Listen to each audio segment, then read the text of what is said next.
Hey there, welcome back to another episode of Human Side of Learning and Talent Technology. I'm Bennett and Tiffany, the redhead. The Reds. The two Reds are here with another special guest, Dave Seligsohn. Dave is a colleague of ours, has been a VP of many things at Bluewater for many years. I've been working with Dave for many years. His beard has definitely gotten longer since we first started working together. I think Maybe slightly wider. maybe a little bit. Just a little. I think you had more hair on your head and a lot less hair on your face when we met. I think that's exactly true. But it's switched, and I think you could probably say the same for me too. You definitely had none. When I met you, you had just graduated college, so there was no beard. You had a nice little baby face, all kinds of stuff up top. Yeah, Tiffany's the same. No facial hair and lots of hair on my head. I hope that never changes. We're all hoping you keep that going just like that. But Dave is here with us to talk about decision analytics today, what that means and how that's used and when to really focus on it, what part of the cycle of where organizations are at, etc. We'll get into that here in a second. But Dave, like I mentioned, Dave and I have known each other for a long time. Dave, why don't you introduce yourself a little bit, your experience with Bluewater, and tell us where you grew up. Tell us where you're from, because it's always a fun topic to discuss around the office here in Dallas. Yeah, I'll save the fun stuff where I grew up for last, because that is interesting. At Bluewater, for those that might remember, there used to be an old Life cereal commercial, and there was a little kid named Mikey, and you would say, "Mikey will try it," and he would always eat the Life cereal. And I sort of feel like my role at Bluewater over the last 10 years is the Mikey of Bluewater, because whenever there's something new to do, I get tasked to go try to do that thing and turn it into something that tastes good. So right now I'm responsible for our global partnerships. I've run sales. I ran ops. I have actually got to mentor Tiffany when she first started and been here almost 10 years. So I'm waiting for the golden shark. Don't we give golden sharks? I should get a golden shark. I think it's in the mail. Yeah, that's good. In the mail. That's good. And then I, of course, have to always say I'm happy to be in Texas. We've been here since 2004, but I'm from Philadelphia. Oh. And so that's an interesting dynamic when you're from Philadelphia and you live in Dallas. One of the first things I ever learned how to say right after Mama and before Daddy was "Dallas sucks." I mean, that's just what I learned. Wow. Like we do He's not. Going straight into it. Just born and didn't wait at all. No, just waiting. If you've ever seen the movie Invincible, which is actually a really good movie. With Marky Mark. Wahlberg. Yeah, Marky Mark, and it's the story of Vince Papale, who made the team as a walk-on. But that's kind of how I grew up, in a little row home, and you could hear the people next, and you had one step across two houses, and playing football at night with in the field that was fenced in with chain link fence and all that. I mean, that's kind of the way I grew up. Definitely a little bit blue collar, but Texas has been a great place. Love family, and I love the fact that I can finally respond when we talk football and you guys hold up that. I at least now can respond with that. I got one Super Bowl, a 5 and a 1. So you got a lot of catching up to do still. Yeah, but there's a lot. We can also talk about recent success, which that's true. Yeah, I'm right there with you. I get it. But yeah, it's funny that it's always a funny thing to talk about Philadelphia versus Dallas, and Dave's very passionate about Philly. Grew up there, of course. I think to me it's so funny when we talk about football, especially like Dallas and Philly are bitter rivals when it comes to football. We're both in the same division. I'm a huge Cowboys fan. Dave's a huge Philly fan. But it's funny to me that the Giants and the Redskins are in the NFC East as well, and I despise the Giants and the Redskins. But I don't dislike New York or dislike Washington, D.C. and surrounding areas. But because of the rivalry with Philly and just probably the stereotypical Philly fan, I don't like Philadelphia as a city. I've never really been there, but I'm sure it's an amazing place. But I can make that same argument based off of the Philly fans that I know. It's just funny how just a little bit of stereotype in the media or whatever can just kind of turn you against something, especially when it comes to football. So funny story. I was in an Apple store, actually the one where you and I met way back, and in walked Drew Pearson, and we were just talking, and I said, "Hey, I'm just let them know I'm from Philly, and cool to meet you. And you used to kick our butts, and every once in a while he talked about the famous snowballs that the Philly fans threw down at the Cowboys players and at Santa, even. And he said, "Did you know that the snowballs, like that the guys, what they did was they took snow, shoved them full of toothpicks, and then froze them." And brought those into the stadium. And I was like, dude, I'm just saying, I didn't know. That's kind of ingenious. And I totally denounced that they did. Like, I had no idea. Promise it didn't happen. But anyway, we had a good laugh about that. But it was pretty fun. But yeah, Philly sports fans are a unique breed.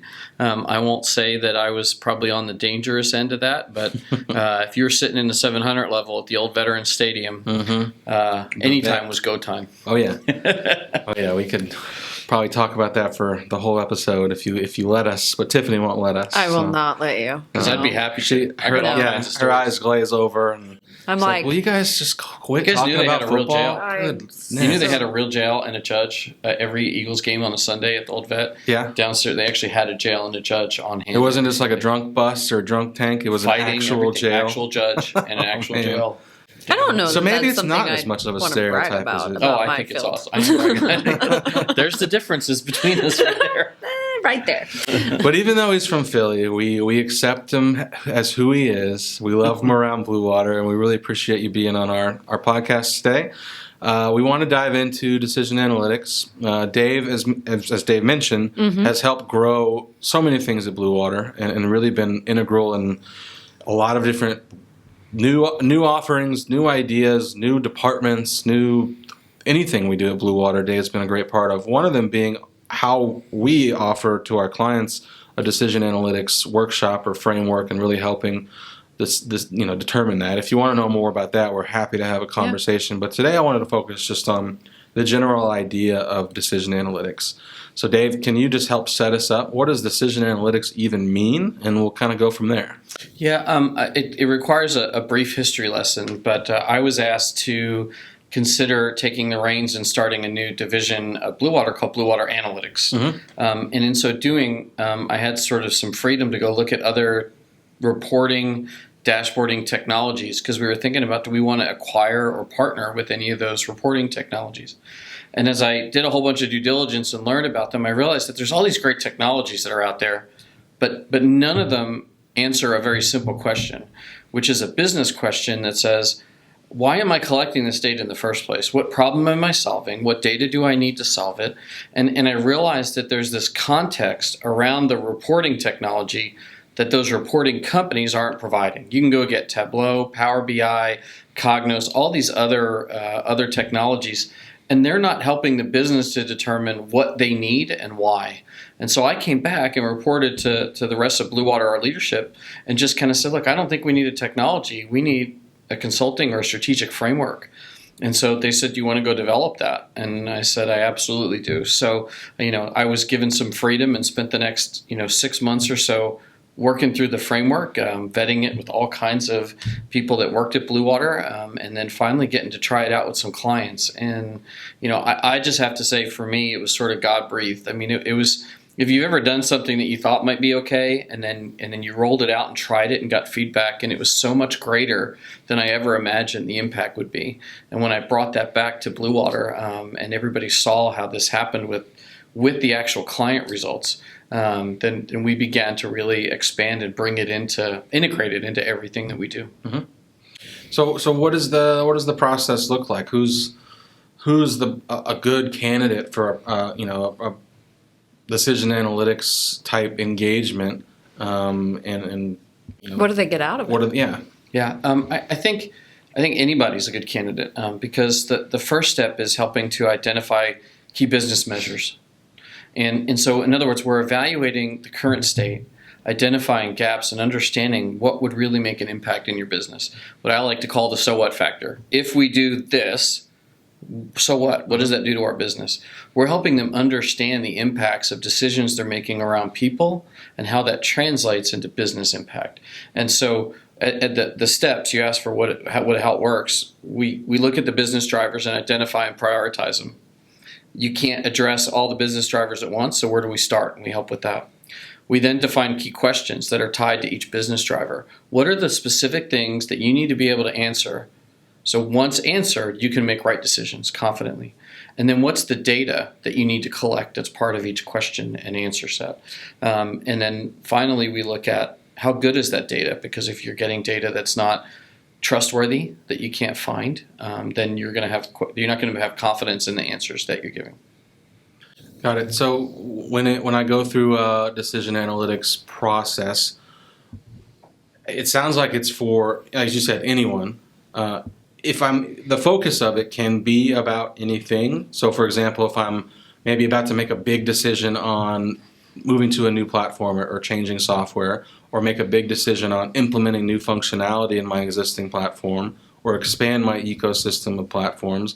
Obviously, it doesn't have to be platform-based, but it sounds like that can help me define what the big drivers are, the metrics I need to be tracking, and what needs to be kind of put in place before I go through that arduous process of implementation. Yeah, we've deployed it in so many different ways at this point over the years since we developed it. But the short answer to your question is it will help you understand where the gaps are in your entire ecosystem, like which technologies are driving data you can trust, which ones are not. What data do I need to bring together from multiple locations in order to answer the question, and even things that you're not collecting today that you need to be. And if you're not, then you're not seeing the whole picture. So we've deployed it to help companies evaluate their current state and is there room for optimizing it. We've done it to help companies select and make sure they're selecting and implementing the right technologies. We've done it to help with process and understanding how to optimize the way training and development and skill acquisition, talent gaps, retention metrics, all those things are being understood and being handled. And then there's one piece that I didn't really mention that's sort of the last piece, but it's very critical, and it's creating what I call a stakeholder profile. And it basically says, who needs this data now that we have it? Who's going to make the decision? What decision do we expect them to make? And how do we know that the result is what we thought it was going to be? And so that piece is something that if you put that into place before you roll out a new program, before you implement a new technology, before you provide a new dashboard, then we're setting ourselves up for success instead of looking down the road and figuring it out later. To go back to sports analogy, I want to figure out what's going wrong at halftime so I can make adjustments and still have an opportunity to win the game instead of we'll get them next year with something else. Mm-hmm. Yeah. Sure. Yeah, that makes sense. And obviously you got to do the planning before you do the execution. I know if Chris was here, he'd bring out his favorite saying. I think, what is it? I can't even remember now. Piss poor planning prevents some more peas. I don't know. Sometimes we need Chris to provide his funny, crazy sayings. But no, it's part of that whole planning and execution process is being able to really sit back and define the parameters and define kind of what needs to be focused on. During that decision analytics workshop, or just the overall process, who's the key members? Who are the key stakeholders that need to be part of that? Is it an entire team effort, or what kind of helps drive that conversation with us? Yeah, one of the beautiful parts here is that the decision analytics, at least initially, we want representatives of all the stakeholder groups within the business. And so whoever the solution is going to touch, I want somebody from IT, someone from the business, I want executive sponsorship, love to have some managers, love to have some end users and administrators. If there's global groups, want representatives of those. If it's a company that has different divisions that are sort of independent or decentralized, I'd love to have representatives. Because what we're doing is while we're deep diving, we're also aligning. We're getting this entire big group to agree on this is the most important change we can make. And then what do we need to do in order to make it across all of our systems and all of our processes and whatnot. And that's pretty powerful in and of itself, getting that alignment. And so the process, the actual workshop is very, very interactive. I think it's kind of fun and it's unique. There's a little bit of design thinking. There's a little bit of some creative and collaborative in the moment work, and then there's some deep dive analysis that we do together.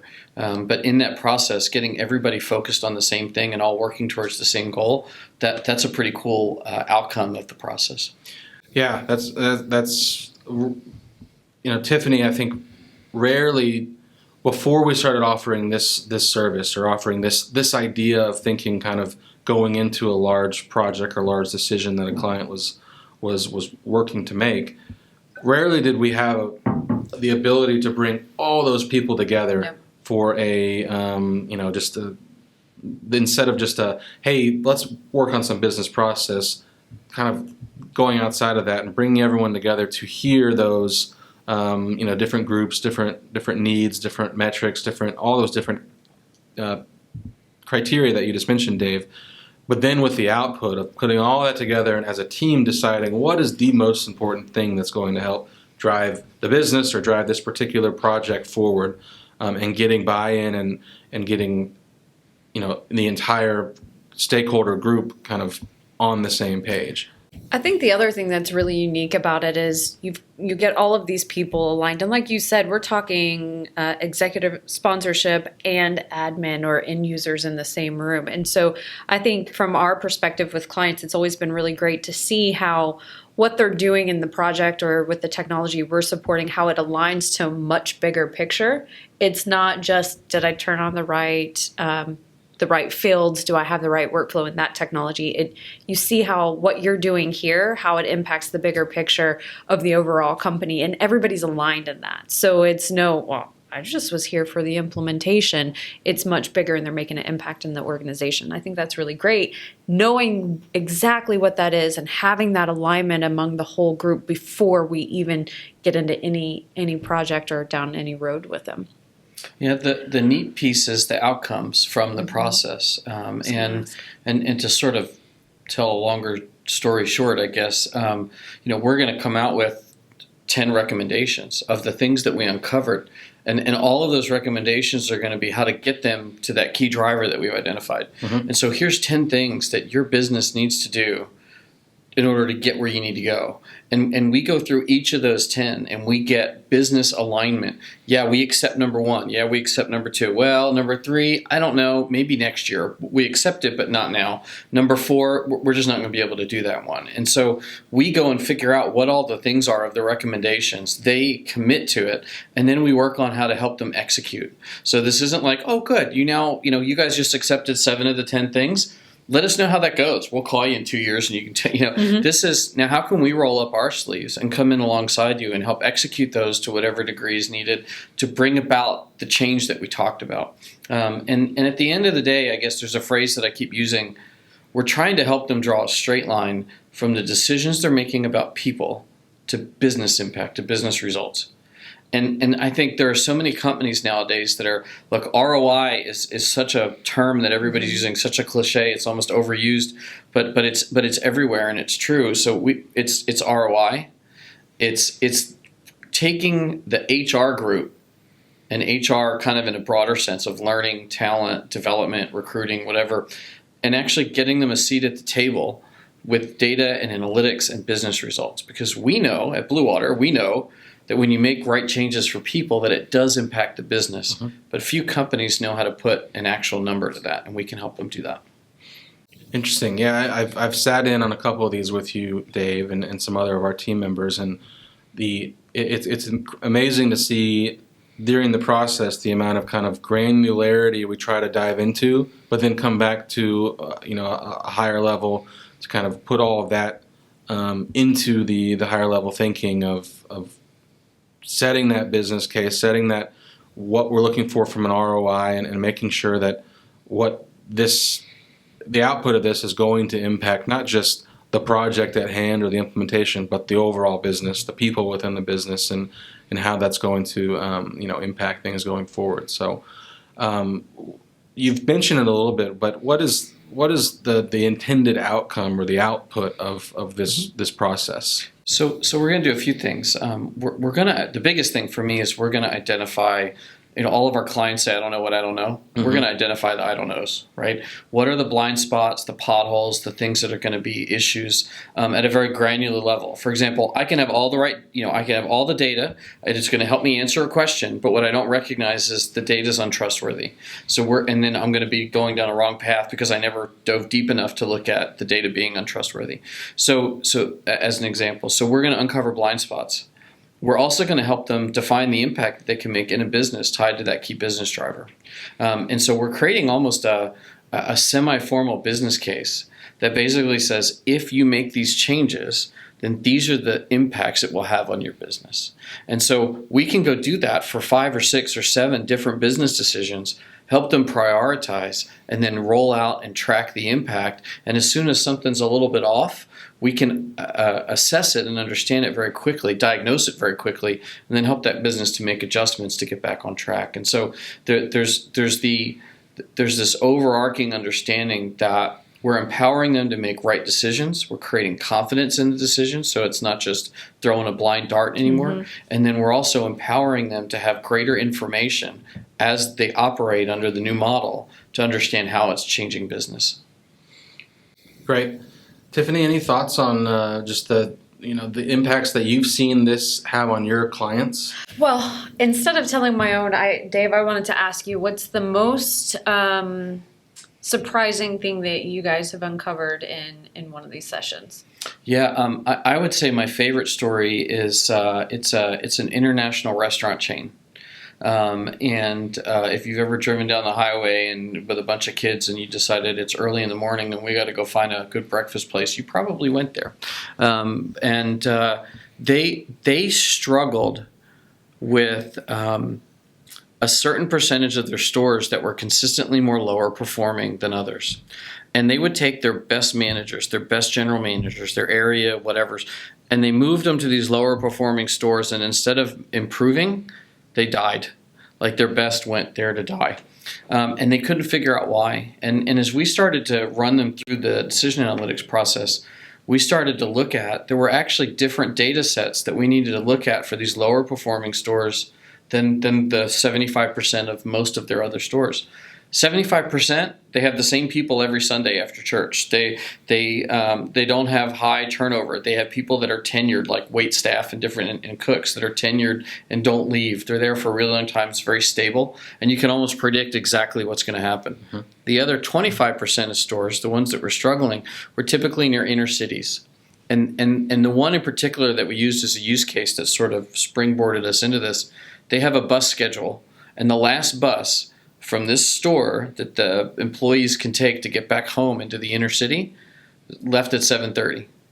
So they had to take their people, they had to get home. They didn't have their own cars. They worked in the city. Mm-hmm. They took public transportation.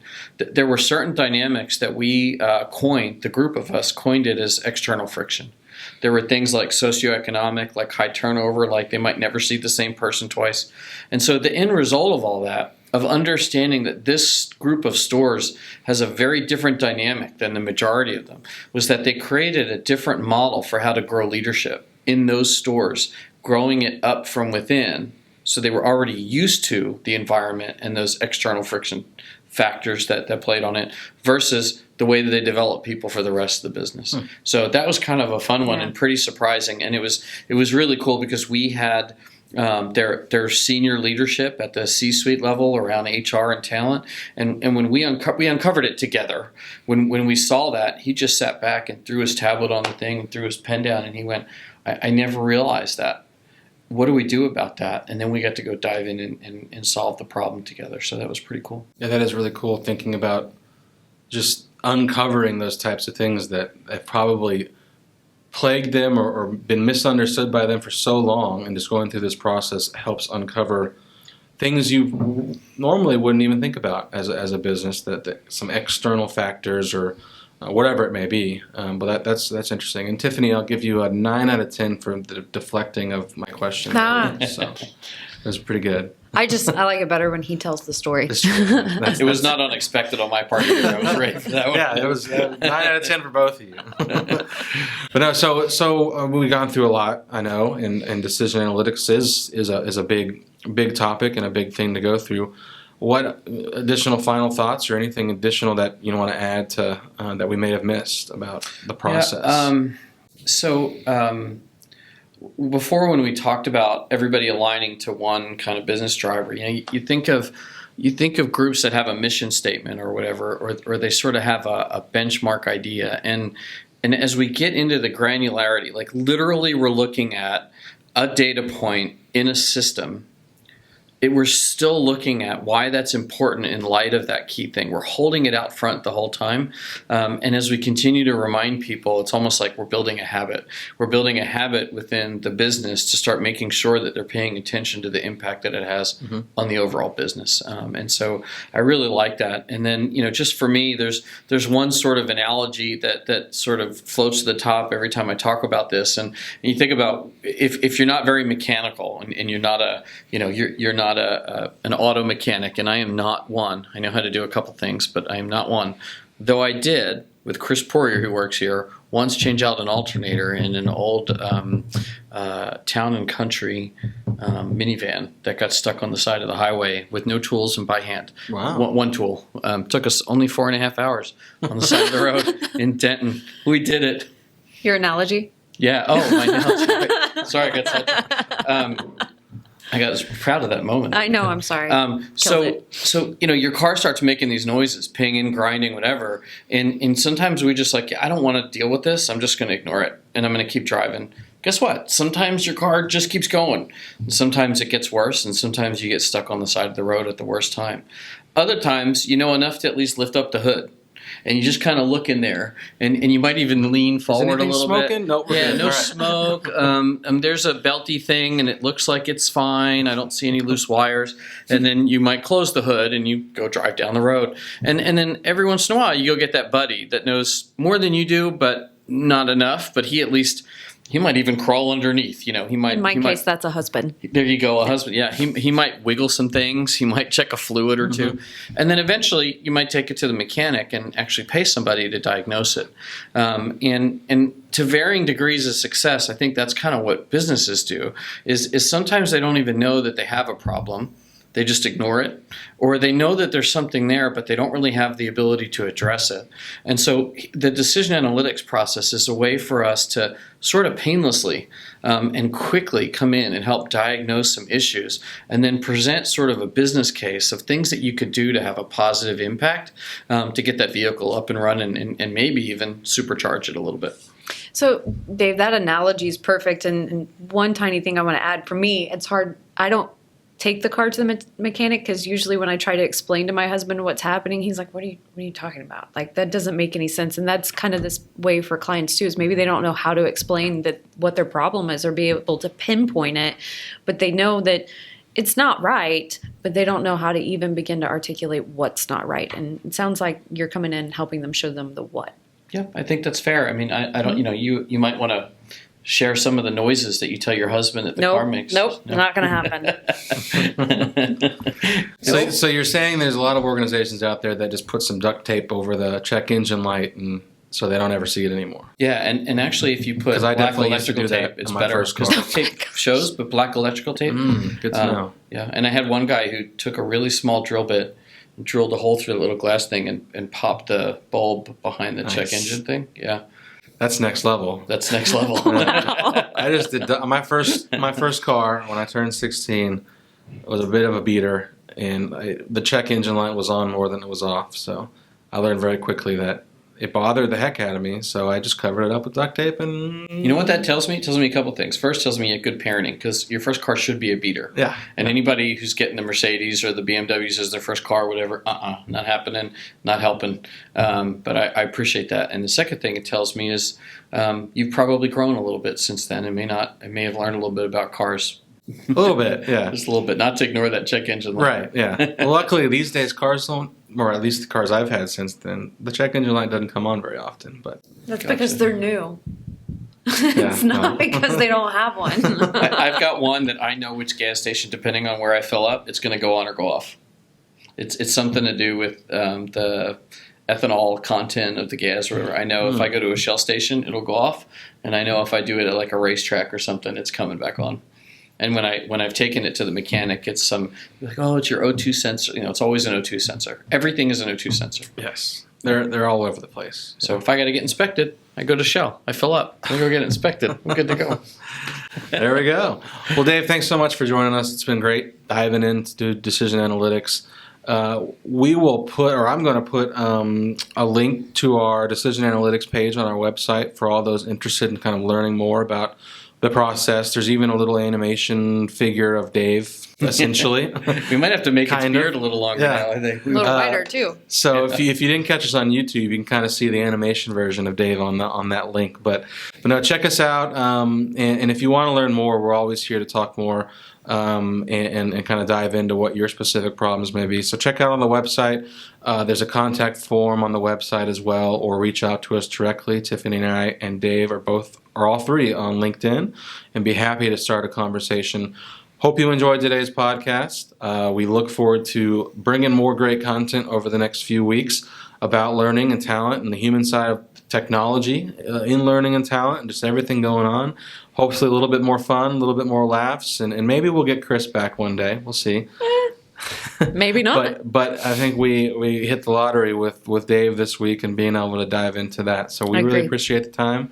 I know you're a busy man, so it was great to have you. And so we'll catch you guys next week. Thanks for tuning in. Don't forget to like and subscribe us on your favorite podcast channel. And or give us 1 star if you want, but I don't think we're 1 star worthy. You can't give that face a 1 star. That's all I'm saying. That's true. So Dave has added. We talked about new addition to my family Last week. being a puppy. A couple weeks ago, Tiffany added goats to her family.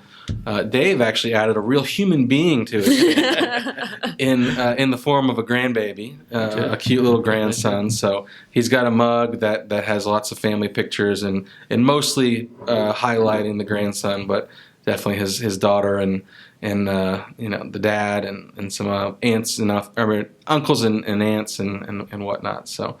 Very proud moment for Dave, of course, but for all of us at Bluewater. He's a new addition to the Bluewater family, and we'll let you go from there. So thank you so much, and we'll catch you next week on the human side of learning and talent technology.